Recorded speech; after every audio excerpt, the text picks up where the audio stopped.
اکبر اللہ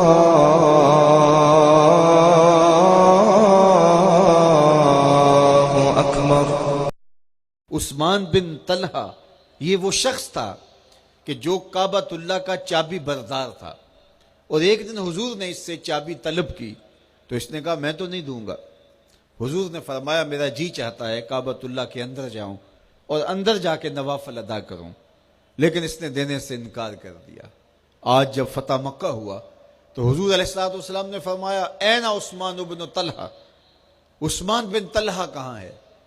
تو اس کو لایا گیا اور یہ تھر تھر کانپ رہا تھا۔ فرمایا چابی لاؤ۔ اس نے چابی پیش کی، تالا کھولا، حضور کعبۃ اللہ کے اندر تشریف لے گئے۔ جب باہر آئے تو سب کو یہی تھا کہ اب عثمان بن طلحہ کو تو چابی نہیں دی جائے گی، اور صحابہ کی آرزویں تھیں کہ یہ اعزاز ہمیں بخش دیا جائے، یہ عزت اب ہمیں عطا کر دی جائے، اور عثمان بن طلحہ ہے بھی کافر، اور اس نے حضور کو چابی اس زمانے میں دی بھی نہیں تھی۔ آج حضور فاتح بن کے آئے ہیں تو دیکھیے حضور کس کو چابی عطا کرتے ہیں۔ اب سارے لوگ منتظر ہیں اور دل میں دعائیں مانگ رہے ہیں کہ یہ اعزاز ہمیں نصیب ہو، لیکن میرے حضور علیہ السلام فرماتے ہیں عثمان بن طلحہ کہاں ہے؟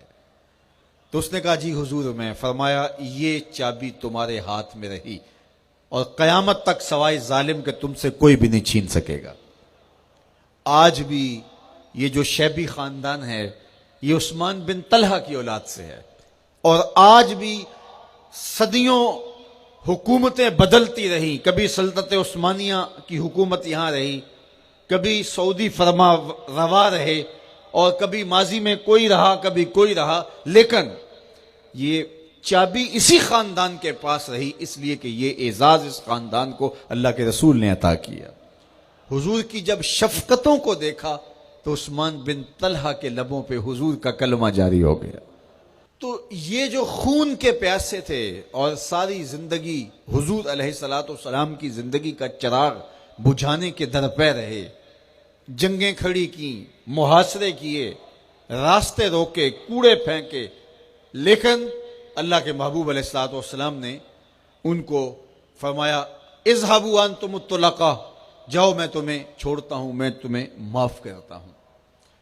میں اور آپ اپنے پہ غور کریں، کیا ہمارے ساتھ اگر کسی نے برا رویہ رکھا ہو اور کبھی حالات ایسے ہوں کہ وہ ہمارے سامنے دست بستہ کھڑا ہونے پہ مجبور ہو جائے، تو ہمارا رویہ، ہمارا طرز زندگی ایسا ہوتا ہے یا ہم سمجھتے ہیں کہ اب یہ ہمارے قابو میں آیا ہے اور اس کو ہم پیس کے رکھ دیں گے؟